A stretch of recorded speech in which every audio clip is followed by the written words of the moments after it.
I was making a high 5, sometimes 6-figure salary monthly. I am finally making this video after procrastinating for a super long period of time. I had spent the last 3 years decluttering my life, 2019, 2020 and 2021. But honestly, it all started somewhere around July 2017.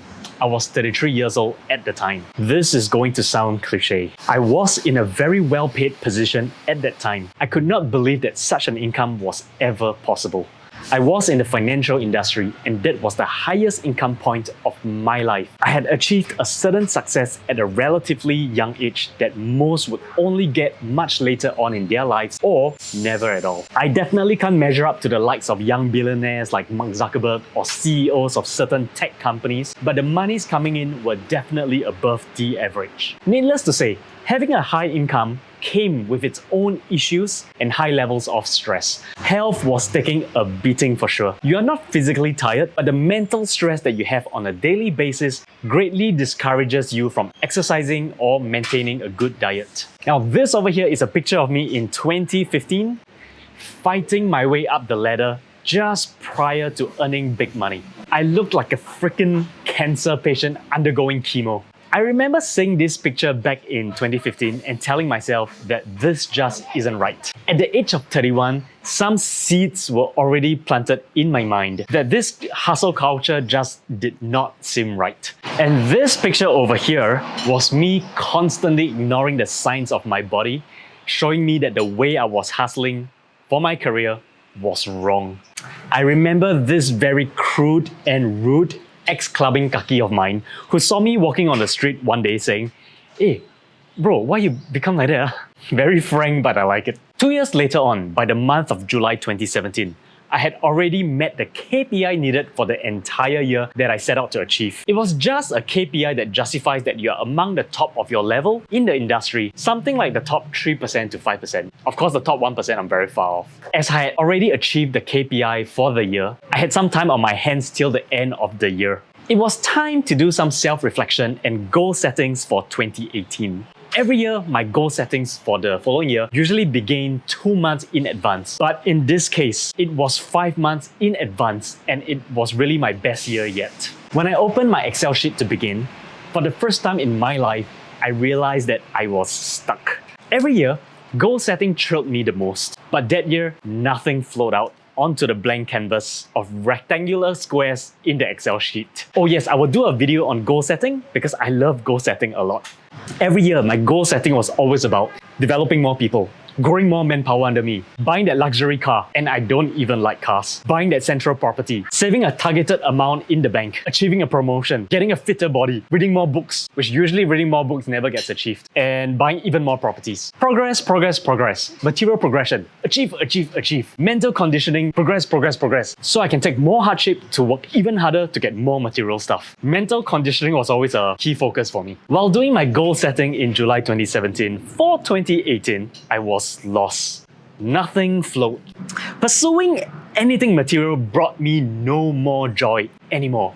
If it ever did bring me joy, the joy was much short-lived. It's like by the end of the year, right? After you achieve your goal, you're happy. Next thing you know, I'm back to square one in being discontent. It is like the ending of the year is merely the start of another horror movie. I will probably elaborate this in another video, but all those movies and mass media showcasing successful people who own fancy houses, cars, and yachts as being very happy, not true. Not true at all. Okay? It is true for some, actually, but definitely not all. I realized that the things that made me happy were still the same. Exercising, video games, reading, my hawker center food, cheap food. Of course, I do like Genki Sushi, Shi Li Fang, Queensway Shopping Center curry, pizza, and cup noodles, Maggi mee, mee sedap.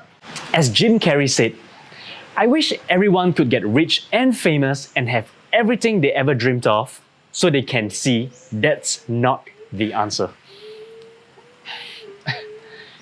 Well, I'm not that rich, but I had almost everything. You know lah, nice house, nice car, that kind of stuff, okay? You have probably heard this before. Once past a certain income or savings level, the happiness level just has diminishing returns. Then, thereafter, your time becomes a much more valuable commodity. This life I'm living just wasn't right, I thought to myself in 2017. There must be more to it, more to life. I decided to approach certain wise people within my work industry to seek wisdom. People who were in the same position as myself, but older and wiser. There had to be more to this hustle culture. There had to be. I did. I set lunch and tea appointments with people of the same level who served longer in the industry than myself, including my CEO, or high levels from other industries. I had questions, many questions, personal questions, deep questions, thought-provoking questions, annoying questions, really annoying. Some of them included why they do what they do for a living, what were they earning money for, why did they buy sports cars like Porsche, Maserati, etc, etc. Why did they buy 3-liter and above luxury cars like the BMW 5 Series or Mercedes E-Class and above? BMW i8. Why they wanted to strive for bigger properties or mansions and more? How they spend their free time? Private island. Why did they decide to have children? Why did they decide not to have children? What else do they focus on aside from their work? What their life goals were, etc, etc. It was like everyone seemed to be chasing exactly the same things to progress in life, like it's a natural progression that one should take. Yet no one questioned themselves. Why? Why are they doing it? Due to a comparison culture? No, some of them got really irritated with me. It was like an interview that unexpectedly turned into an interrogation session that exposed many insecurities. It kind of revealed a lot about themselves that left them feeling vulnerable. All this were not planned, okay? I just kept asking and asking. I thought they may have had the answers, given that they were older and supposedly wiser.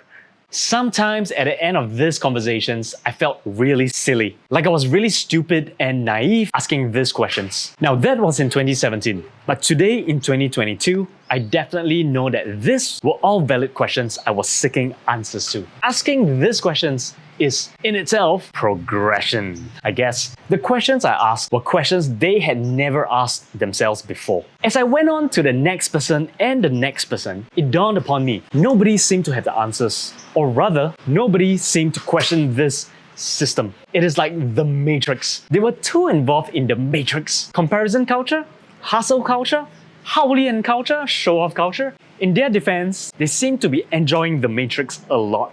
The money, the fame, chase. I just no longer found meaning in it. Of the maybe 12 or more high-level people that I spoke to, there were 2 who did question the system. Now I felt that there was hope in humanity. And not to anyone's surprise, these 2 people, they did not stay on in their jobs. As of today, they are doing something totally different with their lives and their time. I don't really know what to call this awareness, so I just call it spiritual awareness. Okay, I'm no meditation or yoga or self-reflection expert, so there may be a term to this. But what this video and this playlist is about is my own spiritual awakening. Wow, so holy, so enlightened. Okay, no, it's not supposed to be like some I have a transcended above, found the answers, my people. I look down upon you guys like. No, it's not supposed to be that kind of thing, okay? Like so, I don't know, Chinese we call it 高高在上. No, it's not like that, okay? This is just to document my journey and to share what steps and changes I have taken since then and will take in the future. In the last 5 years, I had also decluttered and gotten rid of more than 400 items in my household through second-hand selling platforms, you guys know it, Carousel, or simply by throwing them away. When I started decluttering, it was to prepare myself for something. I didn't know what. It was just to declutter to prepare myself for something. Perhaps to settle down in another country and to start afresh? Okay, I don't know. Now I can practically pack my bags and go anywhere in the world immediately with 2 to 3 suitcases/luggages and stay there for good. Yeah, it is not just decluttering stuff. I did digital decluttering, financial decluttering, friendships decluttering, mindset decluttering, and so much more. I mean, I used to have a very bad temper, and today a lot of it is gone. It is wonderful, I tell you. My monthly financial expenses are almost as low as when I just started working. All my beliefs about money, wealth, and success, and the happiness and feelings of joy that come along with it, upon reaching that plateau, when the curtains were drawn, amounted to nothing. All those beliefs were flushed down the toilet bowl in an instant. Okay, maybe not an instant, okay, but over a couple of months. I am still striving in life a lot, but in a very different direction. It's like going indie, and indie means not going mainstream. It's irritating you. Those definitely took years of conditioning before it is what it is today. And trust me, the later you begin this spiritual journey, the harder it is as you are so accustomed to the old ways. And also, there will be too much to clear by then in terms of useless material possessions and bad habits. Well, they are good habits like striving in your career until money doesn't give the meaning it used to, then it becomes bad habits. Not sure if you guys get what I mean. Okay, of course, not everyone is suitable to walk this path. Today, life has definitely slowed down a lot for me. I don't believe that in life you can be happy all the time, but peace-wise is something within your own control. The desire to peel yourself away from the mainstream culture and live a life that is truly you, your own calling. I can't really express everything I want to express that has happened throughout this journey that I had been through. But stay tuned for more videos coming up because each topic, for example, how I decluttered 400 items in my household, would deserve a video by itself. And no, alright, I am not selling a course, although I do have a vlogging course coming up, okay? But this is not those kind of course. Last year, I made $3.4 million in the stock market. So, I walk slow motion. Hi, would you like to find out how to achieve financial freedom from a man in a suit who has to look cocky in order to sound confident? And purposely look away from the camera so I can look important? So that you will pay $2,000 to attend a 3-day course. I will train you on trading the stock market. And this will change your life. Really. Walane, Singapore very hot eh! Can you believe it? I wore a suit just to shoot that one-liner. Just to make a point. But I really hate... Then right, the background must show that they stay in a condo. Okay, or maybe it's their parents' condo. So they're still living with their parents lah. Hello, Mommy. Mommy, can you help me book the function room, okay? The MCST say only the owner can book leh. They don't like that leh. Okay, last time. Don't like that leh. I'm already wearing the suit that you ironed for me now leh. Why would you be so generous to teach other people your secrets? Because I have a passion in helping people. Like if you are so guru, why do you still charge people money for the course? Buy my book. 对吗？对吗？Betul? Betul? Now, if you find that this series speaks out to you in your current phase of life and you are feeling like an average frustrated chump, do stay tuned for more videos coming up. Do let me know how you feel in the comments below and support this channel by subscribing and hitting the like button. It is free for you, but for me, it encourages me to continue creating content like this. Okay, I'll see you guys in the next video. Bye guys! Oh, whew, that wasn't too tough.